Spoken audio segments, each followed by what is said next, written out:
قرار دیا گیا فرض نماز کی تیسری اور چوتھی رکعت کے علاوہ باقی ہر نماز جنازے کو چھوڑ کر باقی ہر نماز کی ہر رکعت میں سورہ فاتحہ پڑھنا واجب ہے. ہر مسلمان پہ فاتحہ پڑھنا واجب ہے تو فاتحہ کو کیوں نہیں مانے گا؟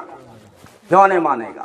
ہاں یہ اختلافات جو ہو سکتے ہیں جو ہے اپنے بنائے ہوئے طریقوں میں ہو سکتے ہیں. جو جس جگہ نبی نے فاتحہ پڑھی ہے اس جگہ پر پڑھنے سے کوئی مسلمان انکار نہیں کر سکتا.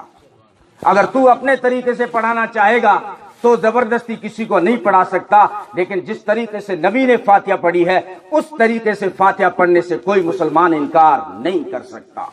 ایک ہوتی ہے نبی کے معجزات جو ہوتے ہیں، نبی کے معجزات ہمارے بس میں نہیں ہوتے، یعنی حدیثوں میں موجود ہوتے ہیں لیکن ہمارے بس میں نہیں ہوتے ہیں اور اس پہ چلنے کا ہمیں حکم نہیں ہے. جیسے نبی کا معجزہ ہے، نبی نے انگلی کا اشارہ کیا، چاند 2 ٹکڑے ہو گیا، یہ معجزہ ہے. اس معجزے پہ تجھے اور مجھے چلنے کا حکم نہیں ہے.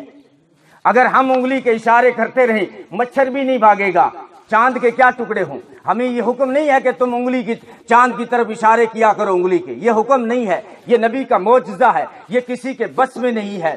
تو بعض وہ واقعات ہیں جو نبی کے معجزات ہیں، نبی کے معجزات ہیں، اور اس معجزات پہ تو اور ہم نقل بھی کریں تو کچھ حاصل ہونے والا نہیں ہے. حضرت انس فرماتے ہیں میرے آقا صلی اللہ علیہ وسلم کی شادی ہوئی حضرت زینب رضی اللہ تعالیٰ عنہا سے، تو میری امی ام سلیم نے جو ہے پنیر، کھجور، گھی ملا کر ایک مالیدہ اور حلوہ تیار کیا. حلوہ کا نام آتے ہی چہرہ کھل گیا ماشاءاللہ. یہ حلوہ منہ میں پانی آ گیا. یہ حلوہ شریف کیونکہ دانتوں کا استعمال نہیں ہے اس میں، بہت ایزی ہے یہ. تو یہ